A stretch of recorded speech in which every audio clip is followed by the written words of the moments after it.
안녕하세요.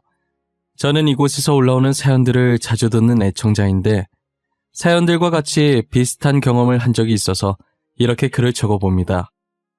제가 들어보면 주로 배우자, 그리고 시댁과의 갈등에 관한 사연이 많은 것 같더라고요. 저도 올라오는 사연들처럼 남편과 이혼까지 갈 뻔한 적이 있었어요.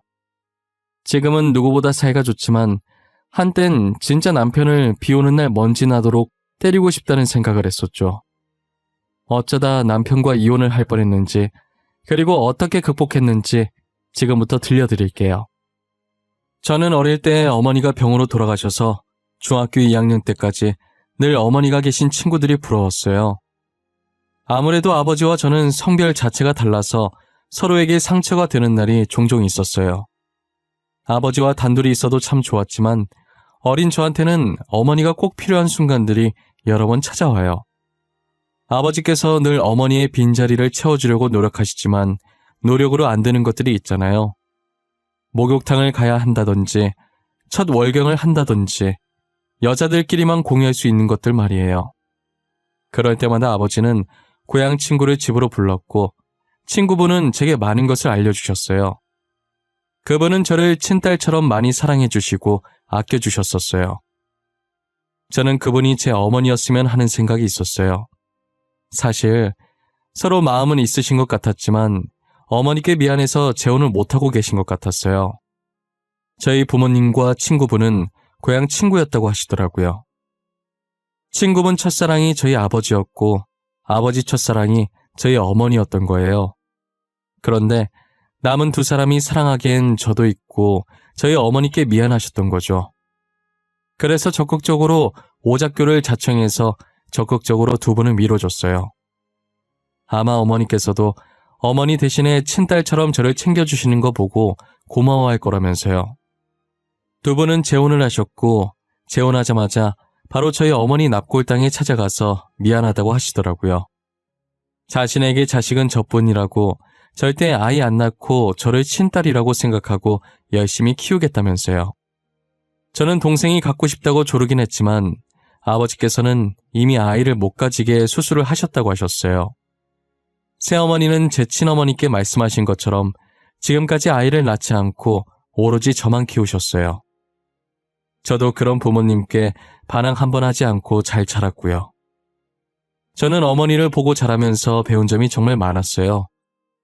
훗날 만약 결혼을 하게 되면 어머니 같은 사람이 되고 싶다고 생각을 했죠. 저는 20대 후반에 친구의 소개로 남편을 만나 결혼을 하게 됐어요. 남편은 저랑 결혼하기엔 과분할 정도로 너무나 좋은 사람이었어요. 누구보다 자상했고 연애를 하면서 화낸 적도 없을 뿐더러 일도 열심히 하는 성실한 남자였어요. 1년 반이라는 짧다면 짧고 길다면 긴 시간 동안 서로만 바라보며 뜨겁게 연애했고 이 사람이라면 내 남은 인생을 맡겨도 되겠다는 생각에 결혼을 하기로 마음먹게 되었어요. 처음 남자친구 집에 인사드리러 가는 자리라 그런지 엄청 긴장했었어요. 그런데 제가 집 안으로 들어가자 어디서 미묘하게 이상한 분위기가 흐르더라고요. 간단하게 인사를 하고 왔는데 남편은 시아버지께 제 소개를 하기 바쁘더라고요. 말투도 평소 제게 하는 것처럼 애교 넘치는 게 딸 같은 아들이구나 싶었어요. 보통 아들이 아버지와 사이좋기 쉽지 않은데 정말 신기했어요. 반면 집에서 맨날 보는 남편과 시어머니 사이가 처음 보는 저와 시어머니보다 더 서먹해 보였어요. 시아버지와 비슷하게 대하는 것 같으면서도 어딘가 무시하는 경향이 없지 않아 있었어요. 평소 딸이랑 엄마랑 자주 부딪히고 싸우듯이 남편이 시어머니께 틱틱거리고 있더라고요. 저는 그날 남편과 시어머니가 싸웠나 싶었어요. 아니면 시아버지께서 화나면 무서우신 분이라 혹시나 심기 건드릴까봐 시아버지 눈치를 보며 몸살이는 건가 싶기도 했고요. 결혼 허락받으려고 갔다가 혼자서 상상의 날에 펼치느라 바빴네요. 아무래도 평소엔 제게 다정했던 남자친구라 처음 보는 모습에 제 딴엔 조금 당황스러웠겠죠. 제가 아무리 잘못해도 화낸 적 없던 사람이었는데 이런 면도 있구나 싶었어요. 시어머니께서는 친해지고 싶으신지 제게 입맛이 맞는지 이 음식 좋아하는지 질문을 많이 하셨어요. 그럴 때마다 남편은 살짝 인상을 쓰면서 눈치 보게 하지 말라고 알아서 먹게 내버려두라고 하는 거예요. 저는 그런 남편에게 왜 그러냐고 옆구리를 살짝 찔렀고 시어머니는 살짝 시무룩해 하셨어요. 다행히 성격이 좋으신 분이라 금방 표정을 풀고 다시 제게 말을 걸며 어색하지 않게 잘해주셨죠. 그래도 그런 시어머니 덕분에 편안한 마음으로 있을 수 있었던 것 같아요. 저는 시어머니께서 주시는 음식을 거절하지 않고 다 받아 먹었고 과일까지 야무지게 받아 먹었어요. 시어머니께서는 괜찮다고 하셨지만 설거지까지 다 도와드리고 나왔네요. 제가 궁금한 건 절대 못 참는 성격이라 집 가는 길에 남편에게 물어봤어요. 오빠, 오늘 나 오기 전에 어머님이랑 싸웠어? 왜 그렇게 틱틱거려? 아버님한텐 안 그러더니 어머님한텐 왜 그런 거야? 아버님한테 하는 거 반만 어머님한테 해봐. 보고 있으면 답답하잖아. 엄마 하는 행동이 너무 답답해. 그리고 지금 아버지, 내 친아버지 아니야. 우리 엄마 작년에 재혼하셨거든. 아, 그렇구나. 오빠도 아픈 과거가 있었구나. 미안해. 괜히 이야기 꺼냈네. 나는 진짜 그런 사연이 있는 줄 몰랐어. 아니야, 괜찮아. 너가 알고 그런 것도 아니잖아. 나는 아무렇지도 않아. 요즘 재혼 가정 얼마나 많은데 내 주변에도 되게 많아. 알고 보니 시아버지께서 남편의 친아버지가 아니라 새아버지셨어요. 그 말을 듣고 나니 친어머니보다 새아버지께 싹싹하게 행동했던 게 아무래도 친아버지가 아니니까 시아버지께서 자식들이 자신을 불편하게 생각한다고 느낄까봐 남편이 먼저 다가간 게 아닐까 생각했죠. 그렇다고 생각하니 얼추 맞는 것도 같더라고요. 보통 재혼하신 분은 자식들에게 가까이 가고 싶어도 자식들이 먼저 마음을 열고 다가오기 전에 섣불리 행동하시지 않잖아요. 그래서 남편이 친어머니인 시어머니보다 새아버지인 시아버지께 더 잘하는 것이라고 생각했어요. 하지만 시아버지께서 세상을 떠나게 되면서 제가 했던 생각이 틀렸다는 것을 알게 되었죠. 시아버지께서는 시어머니와 재혼하셨을 당시에 병이 있으셨어요. 두 분이 재혼하시게 된 계기도 시어머니께서 간병인으로 시아버지를 모시다가 하루 종일 붙어 있으니 자연스럽게 정이 들었고 어차피 두 분 다 혼자시니까 같이 살기로 한 거죠. 시아버지께서는 돈이 중요하신 분이라 이제껏 결혼을 하지 않으셨어요. 결혼을 안 했으니 당연히 딸린 자식들도 없었죠. 그러다 보니 나이 들면서 점점 혼자가 되어 외로워지셨고 이렇게 병까지 드니 외로움은 더해지고 거기다 서럽기까지 하더래요. 그럴 때마다 시어머니께서 찾아와 심심하지 않게 해주니 같이 살고 싶어진 거죠. 하지만 남편과 남편 형제들은 자신의 도움으로 시어머니께서 재혼에 성공했다고 생각하고 있어요. 시아버지께서는 부동산 투자와 주식을 많이 하셔서 돈이 엄청나게 많은 사람이었어요. 될 사람은 된다고 시아버지께서 건드는 족족 다 대박이 나시는 거죠.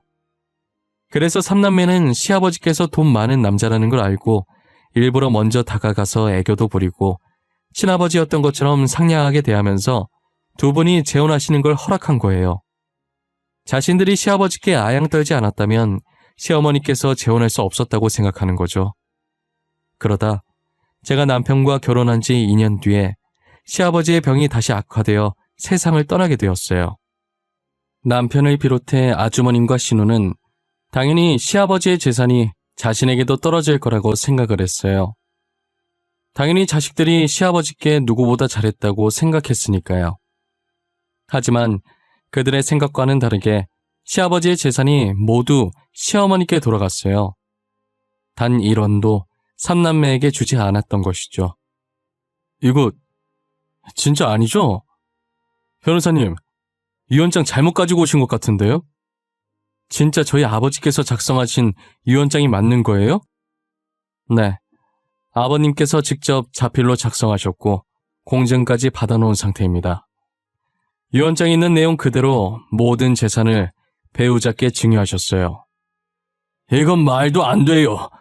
어떻게 저희한테 1원도 안 남길 수가 있어요? 저희가 그동안 아버지께 어떻게 했는데요? 이거 분명 잘못됐어요. 저희는 인정 못해요. 맞아요. 절대로 인정 못해요. 엄마가 아버지 꼬등인 거지? 재산 엄마한테 다 달라고 한 거지? 내 말 맞지? 그래, 엄마. 이제 아버지도 돌아가시고 안 계시니까 사실대로 말해봐. 그동안 아버지 돈 노리고 있었던 거 맞지? 어? 엄마, 왜 아무 말도 안 해? 말 좀 해보라니까? 엄마는 아버지가 재산 엄마한테 다 줄 거라는 거 알고 있었어? 어? 오빠, 그만해. 아주버님이랑 아가씨도 그만하세요. 다들 지금 이게 뭐 하는 짓이에요? 지금 어머님 상태 안 보여요? 가뜩이나 아버님 보내고 속이 말이 아니실 텐데 이렇게까지 하셔야 해요? 그들은 시아버지의 유언장을 보고도 도저히 믿지 못했고 그때부터 쥐잡듯이 시어머니께 닥달하기 시작하는 거예요. 저는 친자식이 맞나 싶을 정도로 시어머니께 달려드는 삼남매를 말리기 바빴어요. 삼남매만 시아버지 재산을 노리는 줄 알았는데 각각의 배우자들도 한편이었어요. 여기서 정상적인 사고를 가진 사람이 저밖에 없었어요. 다들 돈에 미쳐서 눈이 뒤집혔고 친어머니를 향해 삿대질을 하고 난리가 났죠. 형님과 서방님도 어떻게든 시어머니께서 가지게 된 시아버지의 유산을 가로채려고 난리더라고요. 이게 사람인지 들짐승인지 구분이 안 갈 정도로 들이받고 있었어요. 저는 속에서부터 화가 올라오기 시작하더니 결국 못 참고 인간 같지도 않은 그들을 향해 소리쳤어요. 스톱! 다들 여기서 한 번만 더 입 놀리면 바로 그 입 찢어버릴 거예요. 숨소리도 내지 마세요. 저 지금 장난하는 거 아니니까요. 자기는 지금 이 상황이 이해가 돼?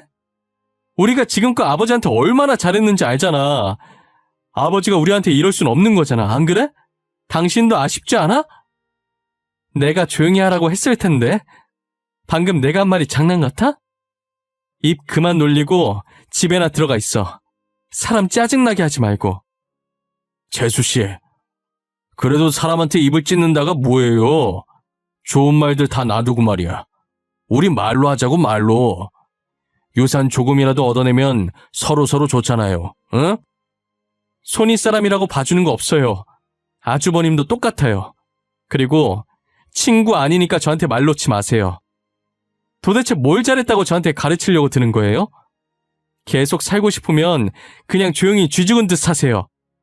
그나마 그 집안 실세였던 남편이 제게 맥을 못 추니까 저한테 손윗사람인 자기라도 나서보자 싶었는지 아주버님께서 괜히 저한테 말 거셨다가 본전도 못 찾고 입을 다무셨어요. 신우는 그런 오빠들을 보고 제게 말을 꺼낼 생각도 안 하고 있었고요. 그런데 눈치 없이 형님이랑 서방님이 제게 덤비시는 거예요. 대답할 가치를 못 느껴서 답도 안 하고 빤히 쳐다보니까 그대로 머리를 숙이시더라고요. 저는 그들을 한심하게 쳐다봐주고 시어머니를 모시고 나왔어요. 시어머니께서는 나오자마자 그동안 참아왔던 눈물을 쏟으시더라고요. 얼마나 서럽게 오시던지 옆에서 보고 있는 제가 다 안쓰러웠어요. 시어머니는 두 손으로 제 손을 꼭 잡으면서 연신 고맙다고만 하셨죠. 제가 한 것은 아무것도 없다고 만약 다음에도 이런 일이 생기면 바로 저한테 말하시라고 했어요. 하지만 시어머니께서 가타부타 말씀하시는 성격이 아닌지라 자식들에게 괴롭힘을 당해도 혼자서 다 감당하시지 제게 이러거나 하시진 않으셨어요. 그러다 제가 연락도 없이 시댁에 방문한 적이 한 번 있었어요. 시어머니께서 해주셨던 반찬이 너무 맛있어서 어떻게 만드는지 물어보려고 갔는데 아주버님네 부부가 와서 돈 내놓으라고 또 한바탕 하고 있더라고요. 저는 팔짱을 끼고 그 모습을 계속 쳐다보고 있었고 시어머니는 그 둘을 초점 잃은 눈으로 보시다가 저를 발견하시고는 살짝 흠칫하시면서 쳐다보시더라고요. 시어머니 반응을 보고 아주버님네 부부도 뒤돌아서 저를 보셨죠. 저와 눈이 마주치자마자 움찔하시더라고요. 그러더니 제가 물어보지도 않았는데 반찬 가지러 온 거라고 변명을 하시더라고요. 그래서 제가 아주버님 소리 지르는 흉내 내면서 다 들었다고 하니 아무 말도 못하고 계시는 거예요. 아주버님께 한마디 더 얹으려고 하는데 헐레벌떡 남편이 집으로 들어오는 게 아니겠어요? 단판을 진니 많이 하면서 들어오는 남편을 보는데 얼마나 어처구니가 없던지요. 남편도 제가 있을 줄 몰랐는지 저를 발견하고 놀라서 자빠지더라고요. 혀를 차면서 징글징글 하다고 더 이상 이 꼴 못 보겠으니 이혼하자고 하면서 나와버렸어요. 남편은 저를 붙잡으면서 뒤따라 나오더라고요. 나 진짜 오빠랑 이혼할 거야. 이런 꼴 보면서 살고 싶지 않아. 나중에 우리 자식들이 당신이 했던 것처럼 그대로 우리한테 행동하면 좋겠어? 기은아, 내가 잘못했어. 이혼이라는 거 이렇게 쉽게 꺼낼 수 있는 말 아니잖아. 나 다시는 안 그럴게. 진짜야, 믿어줘. 내가 또 그러면 그땐 진짜 이혼해. 나 지금까지 오빠한테 말 안 한 거 있는데 사실 우리 엄마도 내 친엄마 아니야. 중학생 때 아빠가 재혼하신 분이야. 나는 지금 엄마도 좋지만 친엄마 있는 사람 보면 정말 부러워. 뭐? 어머님이 당신 친어머니가 아니라고? 나 전혀 몰랐어. 어머님이랑 너 보면 닮았는데? 그리고 나랑 아버지같이 억지로 친한 게 아니라 정말 친모녀처럼 사이도 되게 좋잖아. 내가 어릴 때 친엄마가 돌아가셨어. 그래서 아빠가 재혼하시기 전까진 엄마 있는 애들이 부러웠지. 오빠는 늘 곁에 엄마가 있었으니까 이 감정 모르지? 난 오빠가 부러워. 어머님은 오빠 친어머니시잖아. 미안해. 내가 그동안 너무 철없이 굴었던 것 같아. 엄마라는 존재가 늘 내 곁에 있었던 분이시니까 평생 내 옆에 있을 거라고 생각했나 봐. 불과 4년 전에 친아버지 돌아가신 거 봐놓고 소중하다는 걸 못 느끼고 있었어. 그러니까 이제라도 당신이 어머니 좀 챙겨드려. 아주버님 신우도 저러고 있고 누구 하나 어머님 편 들어주는 사람이 없잖아. 형님이랑 서방님마저도 돈 내놓으라고 난리인데. 제 아픈 과거를 꺼내면서 설득하자 남편은 진심으로 그동안 했던 행동에 반성하는 눈치더라고요. 원래도 제 말을 잘 듣는 사람이었던지라 저와 이런저런 얘기를 하면서 마음을 고쳐먹은 것 같았어요.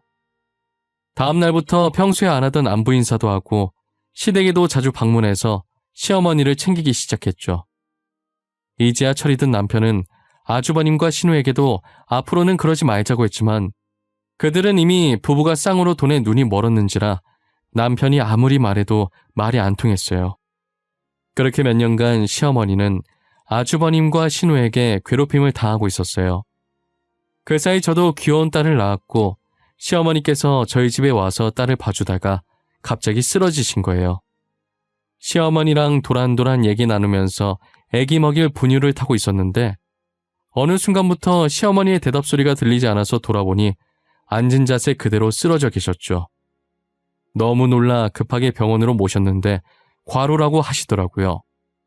혹시 모르니 다른 검사들도 진행하겠냐는 의사 말에 당장 하겠다고 했어요. 이상하게 검사해보고 싶다는 생각이 들었는데 역시나 간암이라는 진단을 받게 됐어요. 시어머니께서는 아주버님 부부와 신우부부가 찾아와서 행패를 부리고 가는 날이면 스트레스를 받아 항상 잠을 못 주무셨어요. 그래서 몇 년간 일부러 술을 마셔가며 억지로 잠에 들곤 했죠. 결국은 그게 탈이 나서 암까지 진행이 된 거예요. 그래도 다행인 게 아직은 초기라서 항암 치료 열심히 받으면 완치 판정 받을 수 있다고 하시더라고요.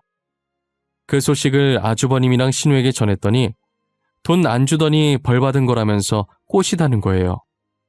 저는 그 말을 듣고 너무 충격을 받았고 남편도 한때 이들과 같이 돈 달라고 행패 부리긴 했지만 이건 정말 선이 넘었다고 생각했는지 뚫린 입이라고 막말하지 말라고 소리 지르고 난리였죠. 더 이상 인간 같지 않은 사람들과 말 섞고 싶은 생각도 안 들었어요. 남편과 저는 돌아가면서 시어머니를 극진히 보살폈어요. 평일엔 남편이 일해서 제가 시어머니를 모셨고 공휴일이나 주말엔 남편이 시어머니를 모셨어요. 가끔 아주버님이랑 신우도 시어머니를 보러 병실에 오긴 했었어요. 다짜고짜 돈 내놓으라는 얘기만 하고 가서 문제긴 하지만요. 그래도 항상 제가 붙어 있으니 시어머니를 함부로 대하지 못하고 일반적인 대화를 하듯이 돈 필요하다고 빌려달라는 식으로 얘기했죠. 아파서 치료받고 누워있는 사람을 두고 그런 말을 하고 싶을까요? 몇 년째 지치지도 않는 저 근성으로 뭔가를 해도 정말 잘했을 텐데 말이에요. 도대체 아주버님 부부와 신우 부부 머릿속엔 무엇으로 가득 찬 건지 파헤쳐보고 싶은 심정이었어요. 시어머니 성격은 되게 좋으신데 아주버님과 신우는 도대체 누구를 닮아 저 모양인지 모르겠어요. 시어머니께서는 저희 부부의 간호를 받으며 병과의 싸움에서 이겨내셨어요. 완치 판정을 받는 날 저희 손을 잡고 너무 고맙다고 엉엉 우셨죠. 둘째야, 내가 늘 너한테 빚만 지는구나. 우리 둘째 정신 차리게 해주고 친자식들도 안 챙기는 나를 남인 너가 이렇게 잘 챙겨줘서 너무 고마워. 아니에요, 어머님. 저는 딱히 한 거 없어요. 저는 몇 마디 말만 얹은 것뿐인데요. 솔직히 말해도 안 듣는 사람이 태반이잖아요. 오빠처럼 말한다고 듣는 사람 몇 없을걸요?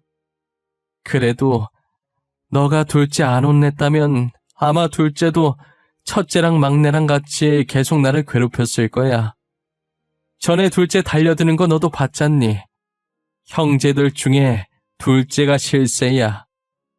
엄마, 사람 앞에 두고 욕하기 있어? 그래도 집사람 덕에 나 지금은 철들었잖아. 이래서 집안에 여자가 잘 들어와야 한다는 말이 있나 봐. 그러게, 옛날 말 틀린 거 하나도 없네. 둘째 아가 들어와서 이렇게 둘째랑 장난도 쳐보고 말이야. 자식들이랑 장난쳐본 게 언젠지 기억도 안 나. 그동안 내가 너무 철이 없었어. 미안해, 엄마. 앞으로는 엄마 잘 모시려고.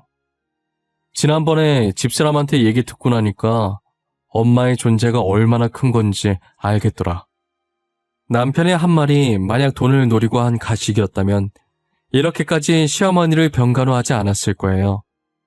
제가 왜 확신을 하게 됐냐면 남편이 주말에 시어머니 병간호를 하고 집으로 돌아와서 가끔씩 저 몰래 눈물을 훔치곤 했었거든요.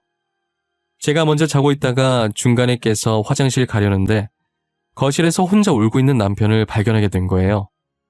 자고 있는 제게 방해가 될까봐 시어머니 사진 보면서 소리 없이 눈물만 하염없이 흘리고 있는데 괜히 저까지 코끝이 시려오고 마음이 찡하더라고요. 이렇게 후회할 거면서 진작에 시어머니께 잘해드렸으면 얼마나 좋을까라는 생각과 늦었지만 이제라도 마음 고쳐 먹어줘서 다행이라는 생각이 교차했어요. 제가 시어머니 병간호할 때 항상 자식들 얘기밖에 안 하셨어요. 신우가 초등학교 입학 다닐 때까지는 가족끼리 사이도 좋고 행복하셨다고 하시더라고요. 아주버님께서 사춘기를 겪으면서 시어머니를 무시하자 나머지 형제들도 아주버님을 보고 배워서 점차 자신을 무시하는 행동을 했다고 하셨었어요. 그런데 시어머니는 여전히 행복했던 그 기억에 갇혀 사시는 듯했어요. 제게 늘 행복한 듯 웃으시면서 귀여웠던 삼남매 얘기만 하셨었거든요. 그 웃음을 아주버님과 신우도 봤으면 참 좋았을 텐데 말이에요. 시어머니께서 완치 판정을 받긴 했지만 아직은 몸이 약하셔서 저희 집으로 모셨어요. 괜찮다고 본인 집이 아니면 불편하다고 하셨지만 남편과 제가 억지로 집으로 모셨죠. 시어머니는 여전히 처음 봤던 그때처럼 제게 장난도 많이 치시고 반찬도 제 밥 위에 올려주세요. 그럼 제가 밥을 크게 한술 떠서 맛있게 먹고 그 모습을 흐뭇하게 바라보고 계시죠. 남편은 저와 시어머니를 번갈아 보다가 왜 자기한테는 안 올려주냐고 투정 아닌 투정을 부리기도 해요. 아이 같은 남편의 모습에 시어머니는 한참을 웃으시다가 반찬 하나를 남편 밥 위에 올려줘요. 그러면 남편이 저랑 똑같이 밥을 크게 떠서 한 입에 넣고 양 볼이 빵빵한 채로 웃습니다. 아, 더럽게 밥 넣고 왜 웃는 거야? 볼 사이로 다 보이잖아. 하, 결국 입에서 밥 튀어나왔네. 오빠 때문에 밥맛 다 떨어졌어, 진짜. 밥맛 다 떨어졌어? 그럼 자기 밥까지 내가 다 먹는다? 아싸! 엄마가 반찬 올려주니까 더 맛있어. 오늘 밥 3공기 먹을 거야. 참, 니네 보고 있으면 초등학생들 같아. 둘 다 왜 이렇게 유치하게 굴어? 아가, 빨리 밥 먹어. 그러다 진짜 우리 아들이 네 밥까지 다 먹겠어. 저 더러워서 오빠랑 겸상 못하겠어요, 어머님. 오빠는 밥 왕창 먹여서 배부르게 하고 이따가 저희는 따로 외식하러 가요. 제가 맛있는 거 사드릴게요. 그럴까? 간만에 바람도 쐬고 싶었는데 잘 됐네. 나도 이제 밥 그만 먹어야겠다. 아들, 오늘 밥 3공기 먹고 싶다고 했으니까 엄마 밥까지 먹어. 알겠지? 취사해. 그런 게 어딨어. 나 밥 그만 먹을 거야. 나도 외식할래. 자기야, 나도 같이 가자, 응? 왜 나 빼놓고 둘이 데이트하는 건데. 나도 갈래. 남편이 제 팔을 잡고 자기도 가겠다고 애교를 부리는 모습에 저와 시어머니는 배꼽 잡고 웃었어요. 시어머니께서 웃으시는 모습을 보니 저도 기분이 좋았어요.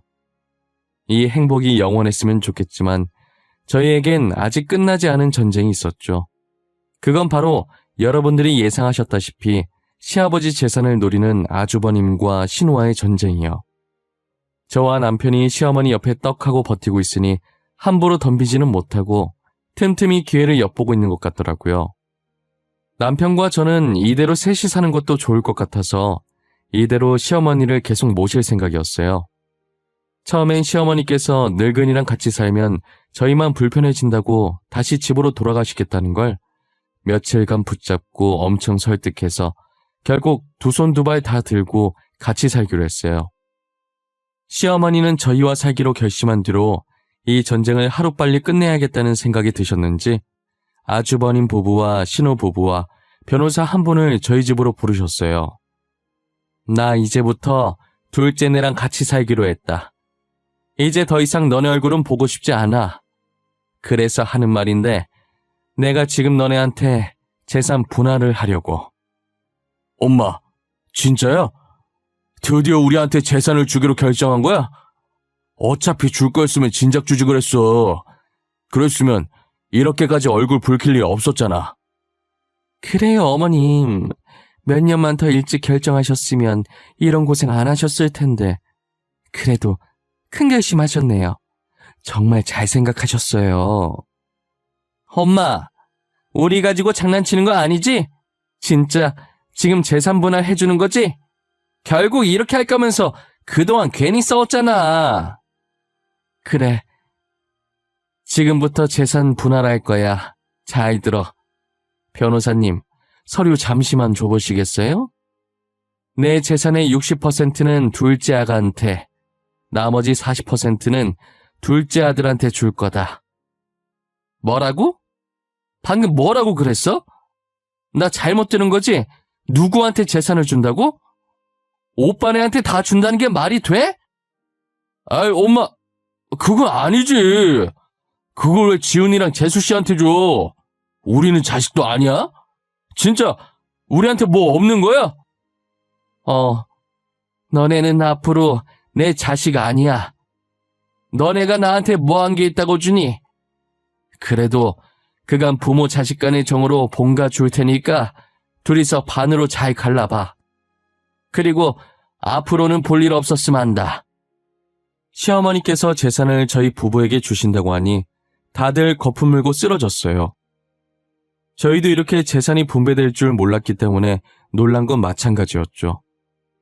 저와 남편이 6대4 비율이긴 하지만 그동안 저 혼자 어머니 편에 속해 있었고 남편도 그 부분을 인정하는지 아무도 불평도 하지 않았어요. 아주버님 부부와 신우 부부는 인정 못한다고 배째라는 식으로 있길래 결국 경찰 불러서 쫓아내고 미연의 방지를 위해 접근 금지 신청도 해놨어요. 시어머니께서는 이제 다 끝났다는 듯 홀가분해 보이셨어요. 자신이 배 아파 낳은 자식들과 영 끊기까지 시어머니 혼자서 얼마나 고심하셨겠어요. 저는 아무 말 하지 않고 시어머니의 어깨를 토닥이니 시어머니께서는 저를 보고 살짝 웃으면서 어깨에 올려진 제 손을 꼭 잡으셨어요. 남편도 그런 저희를 양팔 벌려서 자신의 품 안으로 넣더라고요. 저희도 아주버님네랑 신우네와 연을 끊고 이제 시어머니께서 같이 살기로 했으니 현재 살고 있던 집보다 더 넓은 집으로 이사를 갔어요. 시어머니는 지금 저희 딸 재롱 보는 재미에 살고 계세요. 저와 남편은 여전히 시어머니께 딸 같은 며느리와 아들로 지내고 있고요. 시어머니께서 늘 웃고 계셔도 항상 우울함이 얼굴을 감싸고 계셨는데 지금은 진짜 행복해서 웃으세요. 진작에 이렇게 살았으면 얼마나 좋았겠어요. 제가 조금이라도 더 빨리 남편을 설득시켜서 시어머니를 모시고 살 걸 그랬네요. 그래도 남편이 제 말을 잘 들어줘서 망정이지 남편도 아주버님과 신우처럼 막무가내인 사람이었다면 진작에 이혼하고도 남았을 것 같아요. 다 지나고 보니 이런저런 생각이 많이 들더라고요. 그저 종이 쪼가리 하나일 뿐인데 이게 뭐라고 이렇게까지 사람을 쥐락펴락하는지요. 종이 쪼가리 하나로 누구는 가정이 파탄나고 누구는 길바닥에 나앉고 누구는 궁궐 같은 집에 살고 언젠가는 돈 없이도 행복하게 살 수 있는 날이 왔으면 좋겠어요. 제 사연은 여기까지입니다. 제 이야기를 들어보니 어떠신가요? 자식이 낳아준 은혜도 모르고 부모한테 진짜 저렇게까지 할 수 있을까라는 생각을 하신 분들이 많을 것 같다는 생각이 들어요. 저도 직접 겪어보기 전까진 그런 생각을 종종 하곤 했거든요. 가끔 기사를 보면 이보다 더한 일들도 일어나잖아요. 부디 앞으로 여러분한테든 저한테든 더 이상 이런 일이 일어나지 않았으면 하는 바람입니다. 제 사연을 봐주신 모든 분들은 꼭 좋은 일만 가득하시길 응원할게요. 감사합니다.